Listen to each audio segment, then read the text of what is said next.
سلام به همه همراهان عزیز. در این کانال شما شاهد روایت‌هایی خواهید بود که دنیای ناشناخته و ماوراء الطبیعه را به تصویر می‌کشند. اگه به این نوع داستان‌ها علاقه‌مندید، لطفاً با سابسکرایب کردن و لایک ویدیوها ما رو در ادامه این مسیر حمایت کنید. ذکر این نکته ضروریه که تمامی داستان‌هامون صرفاً جنبه سرگرمی دارن و هیچ ادعایی نسبت به واقعی بودن آنها وجود ندارد. امیدواریم شنیدن این روایت‌ها لحظاتی پر از هیجان و تجربه متفاوت برای شما رقم بزند. من خدمتکار تو هستم. همان کسی که اتاقت را در هتل تمیز می‌کند و مثل یک شبح وارد می‌شود، در حالی که تو بیرون هستی و روزها را به خوشگذرانی می‌پردازی و برایت مهم نیست چه گند و کثافتی از خود بر جای گذاشته‌ای یا اینکه من چه چیزی را در اتاقت می‌بینم. من کسی هستم که آشغال‌هایتان را خالی می‌کنم و قبض‌هایی را بیرون می‌اندازم که دلتان نمی‌خواهد کسی پیدایشان کند. من کسی هستم که ملافه هایتان را عوض می کنم و می توانم بگویم که در آنها خوابیده اید و اینکه دیشب تنها بودید یا نه. من کسی هستم که کفش هایتان را جفت می کنم، بالش هایتان را مرتب می کنم و موهای پراکنده را روی آنها پیدا می کنم. موی شماست، احتمالش بعید است. من کسی هستم که بعد از اینکه بیش از حد می نوشید و صندلی توالت را کثیف می کنید، آن را تمیز می کنم. وقتی کارم تمام می شود، اتاقتان را تمیز و مرتب رها می کنم. تخت خوابتان کاملا مرتب است با 4 بالش بزرگ. گویی هیچ کس در آنجا دراز نکشیده بود. گرد و خاک و کثافتی که پشت سر گذاشته اید با جار و برقی تمیز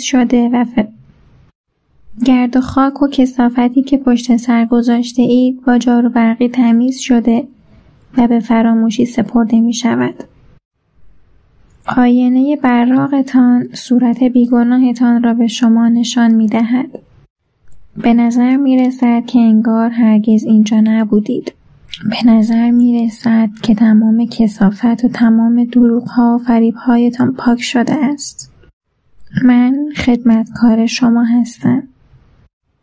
چیزهای زیادی درباره شما می دانم، اما وقتی به من می رسد شما چه چیزی درباره ام می دانید؟ دوشنبه. خودم خوب می دانم که اسمم مسخره است. پیش از اینکه 4 سال پیش این شغل را بگیرم مسخره نبود. من خدمتکاری در هتل ریجنسی گراند هستم و نامم مالی است. مالی مید. شوخی نمی کنم. قبل از اینکه این کار را شروع کنم، مالی فقط یک اسم بود که مادر بی احساسم روی من گذاشت. مادرم سالها پیش ترکم کرد. خاطره از اون ندارم جز چند تا عکس و داستانهایی که مادر بزرگ برایم تعریف کرده. مامان بزرگ می گفت مادرم خیال می کرد مالی نام زیبایی برای یک دختر است و آدم را یاد گونه های سرخ و موی دنب اسبی می اندازد که از قضا هیچ کدام از آنها را ندارم. موی ساده و سیاهی دارم که کوتاه و قشنگ نگهش می دارم. موهایم را از فرق سر باز می کنم، درست از فرق سر. آن را صاف شانه می زنم. از چیزهای ساده و مرتب خوشم می آید. گونه های برجسته و پوستی رنگ پریده دارم که گاهی مردم را متعجب می کند و من دلیلش را نمی دانم. من به سفیدی ملافه هایی هستم که از روی تخت خواب جمع می کنم و دوباره روی تخت خواب قرار می دهم و دوباره بر می دارم و روی تخت خواب می گذارم و این کار را در تمام 20 و چند اتاقی انجام می دهم که برای مهمان های محترم هتل ریجنسی گراند مرتب می کنم. هتل کوچک 5 ستاره‌ای که به خاطر آراستگی فراوان و احترام به دوران معاصر به خود می‌بالد. هیچ وقت در عمرم تصور نمی‌کردم چنین شغل درست و حسابی در یک هتل مجلل داشته باشم. می‌دانم نظر دیگران متفاوت است و اینکه یک خدمتکار موجودی حقیر است. می‌دانم همه ما دلمان می‌خواهد پزشک و وکیل و غول‌های بزرگ بازار مسکن بشویم. اما این مسئله در مورد من صدق نمی کند. آنقدر از شغلم راضیم که هر روز خودم را نیشگون می گیرم که مبادا اینها را در خواب می بینم. جدی می گویم. مخصوصا حالا که مامان بزرگ نیست. بدون مامان بزرگ خانه نیست. انگار تمام رنگ ها از در و دیوار کاشانه‌ای که با هم در آن زندگی می کردیم رخت بربسته. اما همین که وارد هتل ریجنسی گراند می شوم، دنیای رنگ و روشن در برابرم خود نمایی می کند. وقتی دستم را روی نرده برنجین و براق می گذارم و از پلکان ارغوانی بالا می روم که به ایوان با شکوه هتل منتهی می شود، خودم را دوراتی فرض می کنم که وارد شهر آز می شوم. از میان درهای گردان و براق عبور می کنم و خود واقعیم را می بینم که در آینه منعکس شده است. گیسوان سیاه و صورت رنگ پریدم در همه جا حضور دارد. اما رنگ سرخی به گونه هایم می دود و دلیل هستیم دوباره در برابرم جان می گردد. وقتی از میان درها می گذرم اغلب مکث می کنم و از شکوه و عظمت لابی لذت می برم. هیچ وقت کثیف نمی شود. هیچ وقت بیروح و رنگ پریده و غبارآلود نمی شود. هیچ وقت ملال‌آور نمی شود و تغییر نمی کند.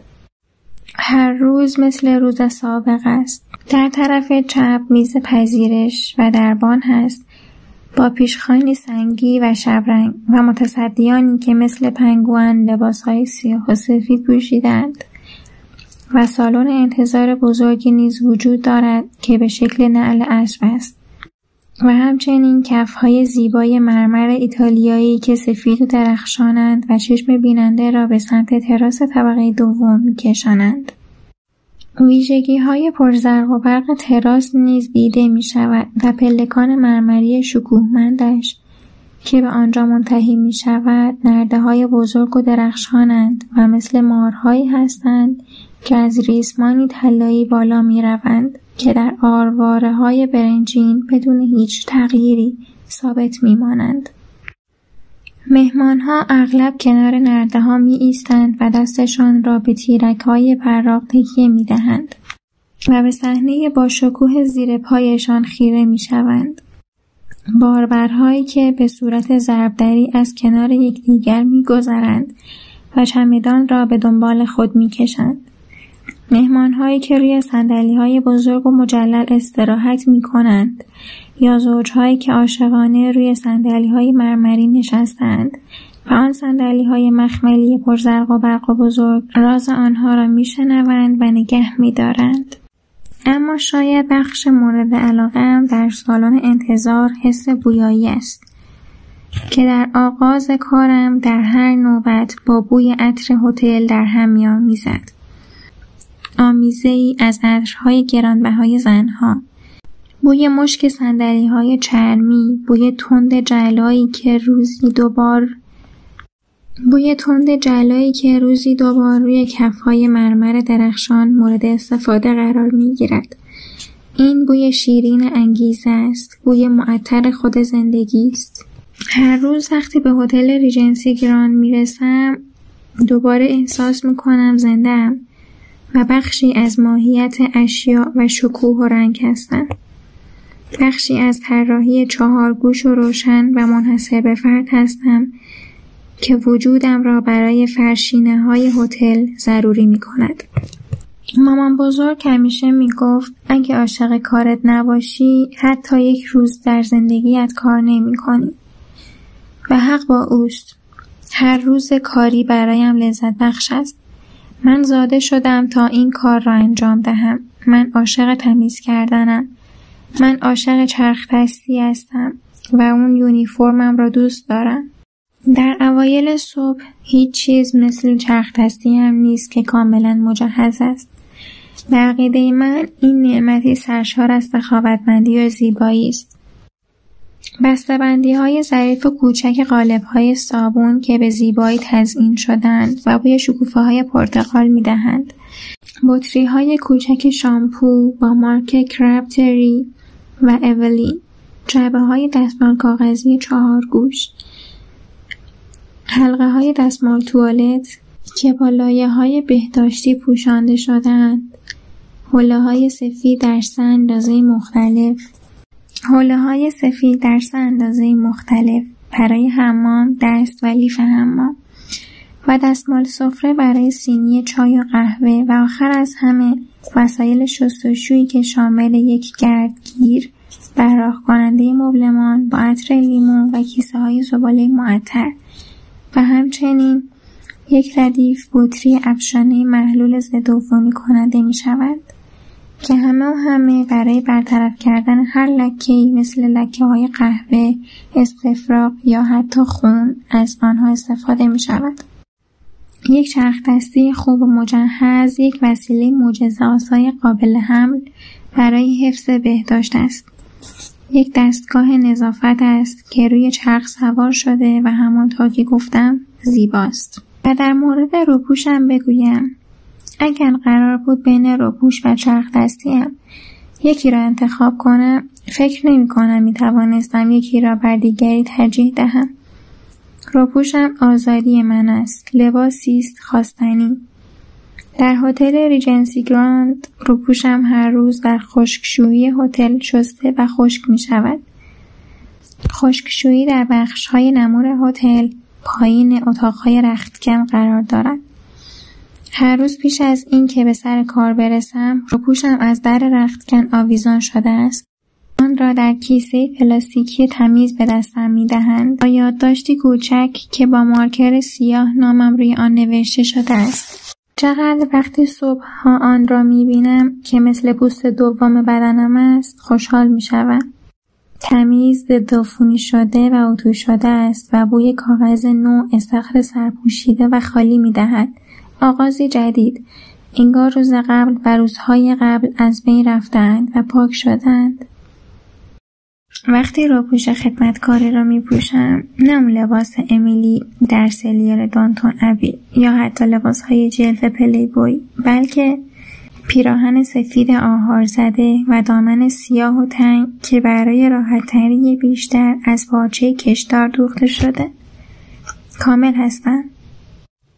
وقتی برای کار لباسم را می پوشم اعتماد به نفس بیشتری دارم. انگار می دانم اکثر اوقات چه می خواهم بگویم و چه کار باید بکنم و وقتی در پایان روز روپوشم را در می آورم احساس می کنم لخت و مستاصل و بی‌دفاع هستم.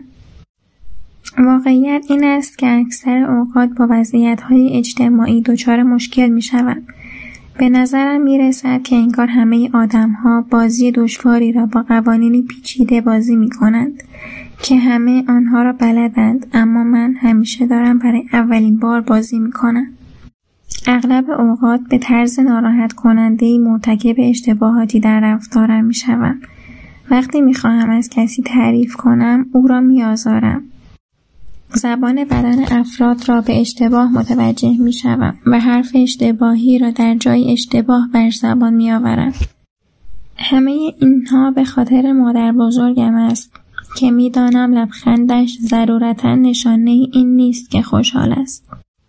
گاهی مردم وقتی به تو نگاه می کنند لبخند می زنند یا وقتی می خواهند سیلی محکمی بر صورتت بنوازند لبخند می زنند. مامان بزرگ همیشه می گفت که کم کم رفتار دیگران را درک خواهم کرد. هر روز به شکلی آن را می فهمی عزیزم. اما حالا بدون او دست و پا می زنم. قبلا وقتی از کار شتابان به خانه می رفتم در آپارتمانم را یک و باز می کردم و از او سوالاتی می پرسیدم که طی آن روز آنها را در ذهنم جمع کرده بودم. من اومدم خونه. سس کچاپ واقعا تأثیری روی جسم برنجین داره یا باید به نمک و سرکه اکتفا کنم؟ درسته که مردم چای رو با خامه می نوشن؟ مامان بزرگ چرا امروز سر کار منو رومبا صدا زدن؟ اما حالا وقتی در خانه باز می شود دیگر کسی نمیگوید مالی عزیزم میتونم توضیح بدم، یا اجازه بده یه فنجون چای برات درست کنم و بعد همه اونها رو برات توضیح میدم. حالا خانه 2 اتاقه راحتمان تهی و خالی و بیجان به نظر میرسد، مثل یک غار یا یک تابوت یا یک گور. به گمانم صحبت‌های دیگران را به درستی تعبیر نمی‌کنم و به گمانم آخرین نفری هستم که کسی بخواهد به مهمانی دعوتم کند، با اینکه مهمانی را واقعا دوست دارم. ظاهراً گفتگوی ناجوری دارم و اگر حرف نجوا کنندگان را باور کنید هیچ دوستی همسن و سال خودم ندارم. راستش 100% درست است. من دوستی همسن و سال خودم ندارم و اصلاً دوستی با هر سن و سالی ندارم. وقتی سر کار هستم، وقتی رو پوشم تنم است، با همه حشر و نشر دارم. بخشی از دکور هتل میشوم، مثل کاغذ دیواری سیاه و سفید راهی که بسیاری از اتاقها و راهروها را تزیین می‌کند. وقتی رو پوشم تنم است، مادامی که دهانم را بسته نگه دارم، میتوانم هر کسی باشم. توانید من را در صف پلیس ها ببینید و حتی متوجه هم نشوید، با اینکه هر روز 10 بار از کنارم میگذرید. به تازگی 25 ساله شدم. اگر مامان بزرگم میتوانست حرف بزند، الان به من میگفت 1 ربع قرن زندگی کردم. البته مامان بزرگ نمیتواند حرف بزند چون مرده است. بله مرده است. چرا باید از کلمه دیگری استفاده کنم؟ مثل نسیمی دلانگیز که علفها را نوازش میکند. از این دنیا عبور نکرد. او به آرامی نرفت. مرد. حدود 9 ماه پیش. قبل از مرگش 1 روز آفتابی و زیبا بود و من طبق معمول سر کار رفتم. آقای الکساندر اسنو مدیر هتل از دیدنم متعجب شد. مرا یاد جغد میاندازد. عینک 10 استکانی بزرگی دارد که برای صورت پت و پهنش زیادی بزرگ است. موی کم پشتش را خیلی تمیز و مرتب به عقب شانه میزند. هیچ کس در هتل از او خوشش نمی آید. مامان بزرگ همیشه می گفت مهم نیست دیگران چه فکری می کنند. مهم این است که تو چه فکری می کنی و من کاملا با او موافقم. انسان باید بر اساس اصول اخلاقی خودش زندگی کند و نباید کورکورانه مثل گوسفند از دیگران تبعیت کند. 1 روز بعد از اینکه مامان بزرگ مرد و سر کار رفتم، آقای اسنو پرسید مالی اینجا چی کار میکنی؟ به خاطر مامان بزرگ تسلیت میگم. آقای پرستون به من گفت که مامان بزرگ دیروز از دنیا رفت. از 1 نفر خواستم جات کار کنه. فکر میکردم امروز رو مرخصی میگیری؟ پرسیدم آقای اسنو چرا این فکر رو کردین؟ به قول مامان بزرگ وقتی فرض میکنی خودت و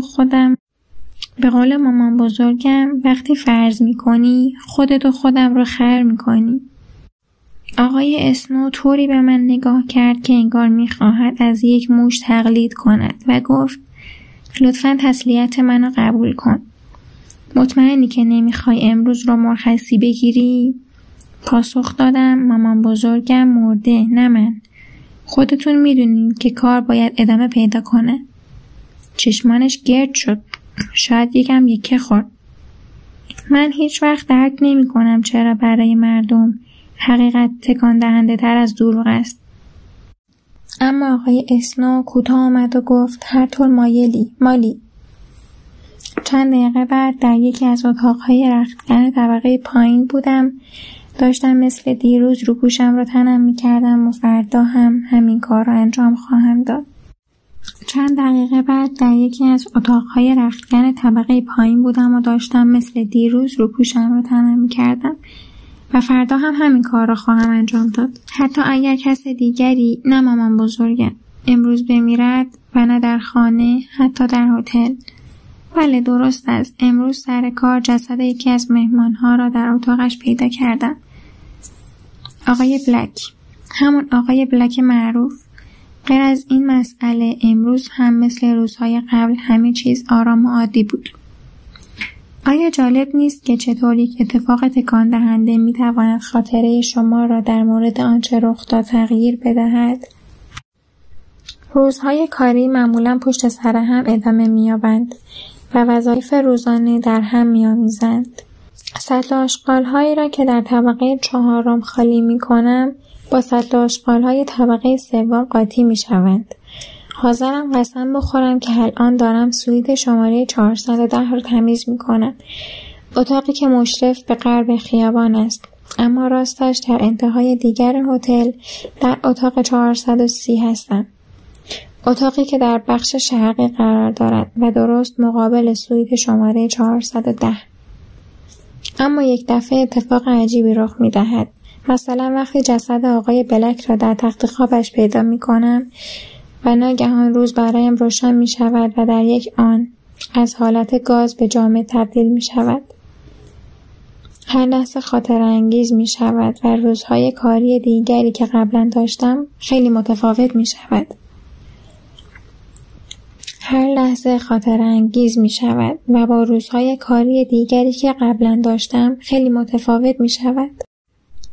امروز ساعت 3 بعد از ظهر نزدیک پایان نوبت کاریم بود که اون اتفاق عجیب و تکان دهنده رخ داد.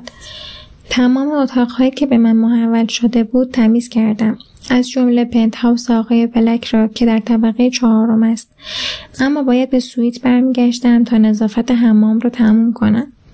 اصلا فکر نکنید که در انجام وظیفه‌ام بی‌نظم و شلختم، چون 2 بار پنت هاوس آقای بلک رو تمیز کردم. وقتی اتاقی رو تمیز میکنم از بالا تا پایین به اون حمله ور میشم. تمیز و بی‌نقص رهاش میکنم. حتی هیچ سطحی رو تمیز نکرده باقی نمیذارم. هیچ لکه‌ای باقی نمیگذارم. مامان بزرگ همیشه میگفت نظافت نشانه ایمان است و مطمئنم که بهتر است با این باور زیبا زندگی کنیم تا باورهای دیگر. هیچ کاری را سرسری نمیگیرم، همه جا را برق میاندازم، نه جای انگشت باقی میگذارم که تمیز شود و نه لکه‌ای که پاک شود. پس فکر نکنید که تنبلی کردم و تصمیم گرفتم حمام خانواده بلک را تمیز نکنم. اون هم در حالی که امروز تمام سویتشان را شستم و سابیدم. برعکس وقتی دفعه اول برای نظافت رفتم کسی در حمام بود. همین که وارد سویت شدم گیزل همسر آقای بلک پرید زیر دوش و وقتی حمام می گرفت به من اجازه داد بقیه پنت هاوس رو تمیز کنم. مدت زیادی زیر دوش ماند، آنقدر که بخار آب کم کم مثل مار از شکاف زیر در حموم بیرون خزید و زوزه کشید.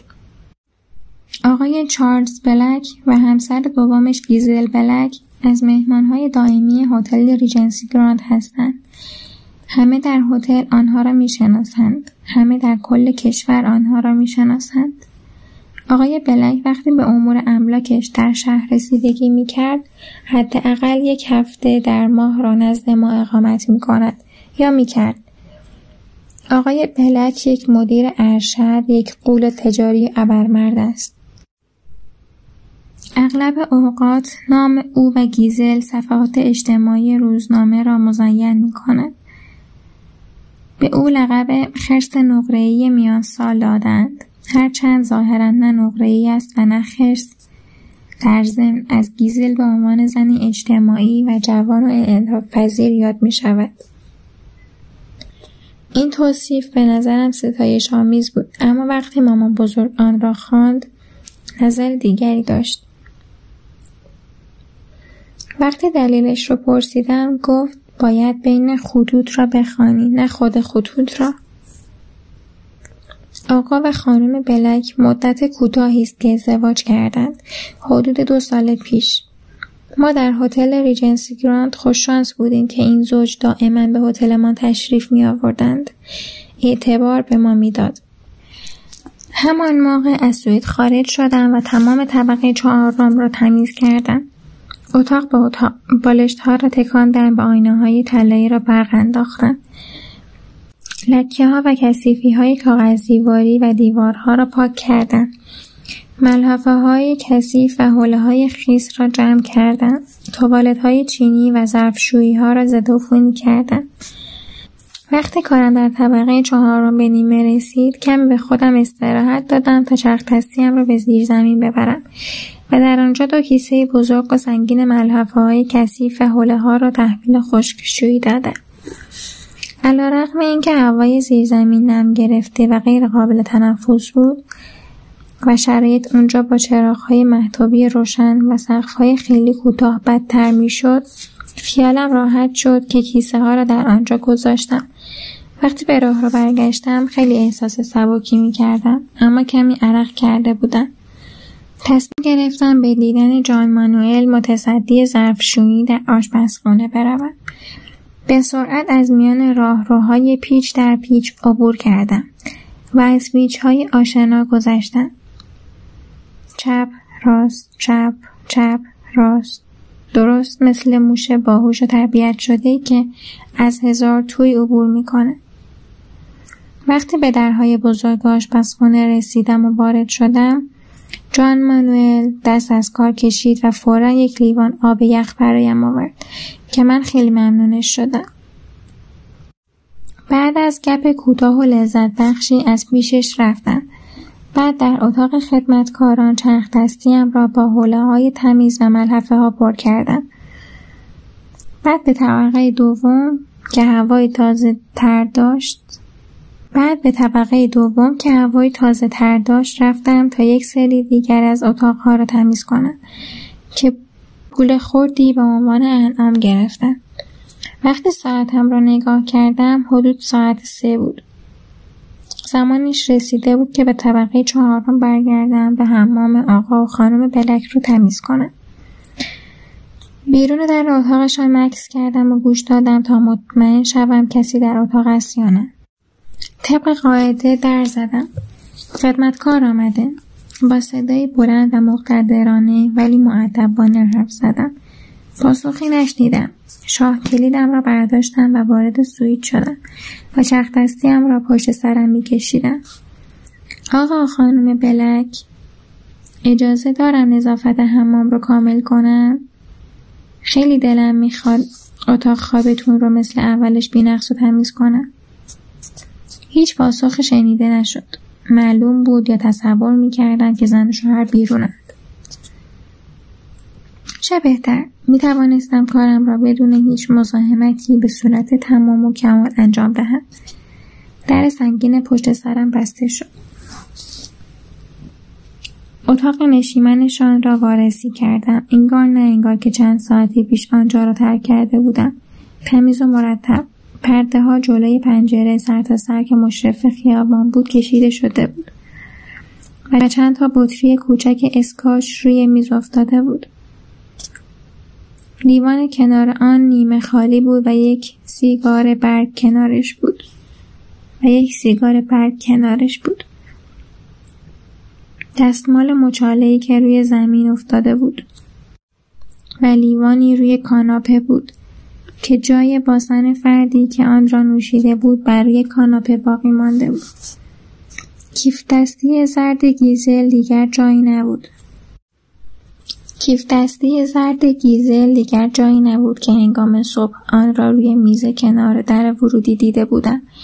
این به این معنا بود که در شهر گردش می‌کرد. در حالی که بالش را از روی کاناپه برداشتم و تکانش دادم و سر جایش گذاشتم و هر نوع چین و چروک که باقی مانده را صاف کردم، با خودم فکر کردم کار یک خدمتکار تمامی ندارد. قبل از اینکه میز را تمیز و مرتب کنم تصمیم گرفتم وضعیت اتاق‌های دیگر را کنترل کنم. خیلی به نظر نمی رسید که مجبور باشم تمام سویت را از نو تمیز کنم. به طرف اتاق خواب در انتهای سویت رفتم. در باز بود و یکی از لباسهای حمام سفید و جذاب هتل روی زمین درست بیرون آستانه‌ای در افتاده بود. از جایی که ایستاده بودم می توانستم کنج اتاق خواب را ببینم که یکی از درهایش هنوز باز بود. درست همانطور که صبح آن را رها کرده بودم، چون گاو صندوق داخل اتاق نیز باز بود و باعث می شد در به درستی بسته نشود. برخی از محتویات گاو صندوق هنوز دست نخورده بود. فوراً متوجه این موضوع شدم. اما اشیایی که باعث نگرانیم شده بود گم شده بودند. از جهات خیالم راحت شد. توجهم را از گنجی دور کردم و به دقت به طرف لباس حموم رفتم که روی زمین افتاده بود و وارد اتاق خواب شدم. و در آن موقع بود که او را دیدم. آقای بلک همان کت شلواری را پوشیده بود که قبلا به تن داشت وقتی در راه را از کنارم گذشت، ولی نامه‌ای که در جیب سینه‌اش بود دیگر دیده نمی‌شد. به پشت روی تخت خواب دراز کشیده بود. تخت خواب به هم ریخته و نامرتب بود. گویی قبل از اینکه به پشت بخوابد خیلی غلط خورده بود. سرش روی بالشی در حال استراحت بود و بالش‌های دیگر در کنارش کج شده بودند. باید بالش چهارم را پیدا می‌کردم که امروز صبح وقتی تخت خوابش را مرتب می‌کردم آن را آنجا گذاشتم. چون به قول معروف باید به جزئیات توجه کرد. کفش‌های آقای بلک از پایش درآمده بودند و در آن طرف اتاق بود.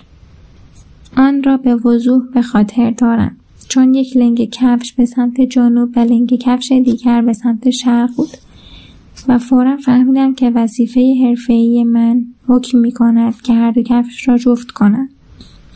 پیش از ترک اتاق بندهایش را صاف کنم. البته وقتی این صحنه را دیدم اولین فکری که به ذهنم رسید این نبود که آقای بلک مرده است. تصور کردم بعد از ظهر زیادی خوش گذرانده و مشروب خورده و حالا چرت میزند. اما وقتی بیشتر دقت کردم متوجه چیزهای عجیب در اتاق شدم. روی میز پاتختی در سمت چپ آقای بلک یک بطری باز دارو بود. یک بطری که فهمیدم مال گیزل است. قرص‌های کوچک و آبی رنگ از بطری بیرون افتاده بودند و برخی از آنها روی میز پاتختی و برخی دیگر روی زمین پخش و پلا بودند. چند تا از قرص‌ها لگدمال شده بود و به پودر تبدیل شده بود و در تار و پود فرش فرو رفته بود. حتما باید از جاروبرقی و خوشبو کننده فرش استفاده می کردم تا فرش را مثل اولش مرتب کنم. خیلی اتفاق نمی افتد که وارد سویتی بشوم و ببینم مهمان در خواب ناز است. اگر چیزی باشد که مرا به هراس اندازد، این گاهی مهمانها را در حالت زننده‌ای می بینم. اغلب مهمانهایی که تصمیم می گیرند بخوابند یا به فعالیت‌های خصوصی بپردازند، به اندازه کافی مؤدب هستند که از تابلوی مزاحم نشوید استفاده می کنند که من همیشه آن را برای چنین مواقع ضروری می گذارم. اما اگر سرزده و بی موقع آن را ببینم اغلب مهمانها فوراً داد و فریاد راه می اندازند. اما در مورد آقای بلک این اتفاق نیفتاد. فریاد نکشید و آمرانه نگفت گم شو، که اغلب اوقات وقتی بی موقع می رسیدم این کار را انجام می داد. در عوض در همون حالت خواب عمیق باقی ماند. در آن موقع بود که فهمیدم طی چند ثانیه که جلوی در اتاق خواب ایستاده بودم صدای نفس کشیدنش را نمی شنیدم. آدم‌هایی را که خوابشان سنگین است می شناسم، چون مامان بزرگ هم از همین دست آدم‌ها بود. اما هیچ آدم خوابی چنان عمیق نمی خوابد که نفس کشیدن را به کلی فراموش کند. فکر کردم عاقلانه ترین کار این است که با آقای بلک سر بزنم و مطمئن شوم که حالش کاملا خوب است. این نیز یکی از وظایف حرفه‌ای خدمتکار است. گامی به جلو برداشتم تا صورتش را وارسی کنم. همین موقع متوجه شدم چقدر رنگ پریده به نظر می رسید. چقدر پف کرده و چقدر ناخوش بود. به آرامی نزدیکتر رفتم. درست کنار تخت خوابش رفتم و روی او خم شدم. چین و چروک‌های صورتش عمیق بود. دهانش با حالتی خشمگینانه باز شده بود. هرچند در مورد آقای بلک چنین چیزی خیلی غیر طبیعی به نظر نمی رسید. لکه‌های سیاه کوچکی دور چشمانش دیده می‌شد، مثل بریدگی‌های قرمز و ارغوانی. ناگهان به ذهنم رسید که زنگ خطر را به صدا درآورم. در آن موقع بود که کاملاً و به طرز دردناکی متوجه شدم مشکل جدی‌تر از چیزی است که در ابتدا تصور می‌کردم. دستم را به طرفش بردم و شانه‌اش را لمس کردم. خشک و سرد بود، مثل یک جسم بیجان. دستم را جلوی دهانش گرفتم و در نهایت ناامیدی دلم می‌خواست احساس کنم که نفس می‌کشد، اما بیفایده بود. وقتی انگشتانم را روی گردنش گذاشتم و نبضش را کنترل کردم، نبضی پیدا نکردم. گفتم نه قربان بیدار شوید. حالا که فکرش را میکنم میبینم کار احمقانه‌ای کردم، اما در عین حال هنوز محال به نظر میرسید که آقای بلک واقعا مرده باشد. وقتی رهایش کردم روی زمین ولو شد. صورتش کمی به کف اتاق اصابت کرد. بعد از تخت خواب دور شدم و دستانم را روی پهلوهایم گذاشتم. فوراً به سمت میز دیگر کنار تخت خواب رفتم که یک تلفن آنجا بود و با میز پذیرش تماس گرفتم. هتل ریجنسی گراند پذیرش. چه کمکی از من ساخته است؟ گفتم بعد از ظهر بخیر. من مهمان نیستم. معمولاً کمک نیز نمیخواهم. من مالی خدمتکارم. در سویت پنتهاوس شماره 401 هستم و با وضعیت غریبی روبرو شدم. یک وضعیت خیلی غیر عادی. چرا با پذیرش تماس گرفتی؟ با بخش خدمات تماس بگیر. صدایم را بالا بردم و گفتم من خدمتکار هستم. لطفاً به آقای اسنو خبر بدید که یکی از مهمان‌ها در اینجاست که اصلاً حالش خوب نیست. اصلاً حالش خوب نیست؟ به همین دلیل است که همیشه باید مستقیم و واضح حرف زد. اما در آن موقعیت اعتراف می‌کنم که برای لحظه عقلم را از دست داده بودم. گفتم اون مرده، توی رخت خوابش مرده. آقای اسنو رو خبر کنین و خواهش میکنم با بخش خدمات اضطراری تماس بگیرین فوراً. بعد گوشی رو گذاشتم. راستش چیزی که بعداً رخ داد خیلی غیر واقعی و رویاگونه به نظر میرسید. یادم میآید که قلبم به شدت بر سینه‌ام میکوبید و اتاق مثل فیلم‌های هیچکاک شده بود. دستانم عرق کرده بود و وقتی خواستم گوشی را سر جایش بگذارم نزدیک بود از دستم سر بخورد. در آن موقع به او نگاه کردم. روی دیوار روبرویم یک آینه قاب طلایی بود که نه تنها صورت وحشت زده‌ام را نشان میداد بلکه تمام چیزهای دیگری را که قبلا متوجه آنها نشده بودم منعکس می‌کرد. بعد سرگیجه‌ام بدتر شد. کف اتاق مثل دیوان خانه کج شده بود. دستم را روی سینه‌ام گذاشتم و بیهوده کوشیدم قلب لرزانم را آرام کنم. این کار راحت‌تر از چیزی است که اصلا فکرش را نمی‌کنید. یعنی کاملا هستی ولی دیده نمی‌شوی. این را از روی تجربه‌ام به عنوان خدمتکار آموختم. تو می‌توانی خیلی مهم باشی، برای همه چیز و همه کسی اهمیت داشته باشی، ولی به کل نادیده گرفته شوی. این واقعیتی است که در مورد خدمتکارها صدق می‌کند و همینطور ظاهراً در مورد بقیه. این واقعیتی است که تا پوست و استخوان انسان رسوخ می‌کند. کمی بعد از حال رفتم. اتاق تاریک بود و من فقط افتادم. همانطور که وقتی هوشیاری خیلی شدید می‌شود، گاهی چنین احساسی را تجربه می‌کنم. حالا در دفتر مجلل آقای اسنو نشستم و دستانم می‌لرزد. اعصابم به هم ریخته. همه چیز سر جایش است. کار از کار گذشته است. اما هنوز می‌لرزم. برای قوی کردن خودم از ترفند ذهنی مامان بزرگ استفاده می‌کنم.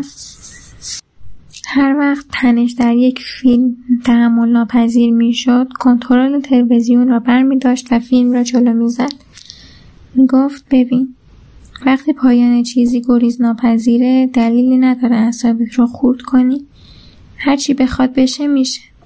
این مسئله در مورد فیلم‌ها درسته، اما در زندگی واقعی صدق نمی‌کنه. در زندگی واقعی تصمیم‌هایی که اتخاذ می‌کنی می‌تواند نتیجه کار را عوض کند و آن را از اندوه به شادی، از ناامیدی به خرسندی و از اشتباه به حقیقت تبدیل کند. ترفند مامان بزرگ برایم خوب است. همه حوادث را مثل یک فیلم جلو میزنم و بقیه ماجرا را از زاویه‌ای درست تماشا میکنم. لرزش تنم ناگهان قطع میشود. من هنوز در سویت بودم، ولی نه در اتاق خواب. کنار در جلویی بودم. شتابان به اتاق خواب رفتم. گوشی تلفن را برای دومین بار برداشتم و با میز پذیرش تماس گرفتم. این دفعه درخواست کردم با آقای اسنو حرف بزنم. وقتی صدایش را پشت خط شنیدم که گفت الو، چه کسی تماس گرفته؟ مطمئن شدم که هوشیارم. من مالی هستم. آقای بلک مرده. من در اتاقش هستم. خواهش میکنم فوراً با بخش خدمات اضطراری تماس بگیرید.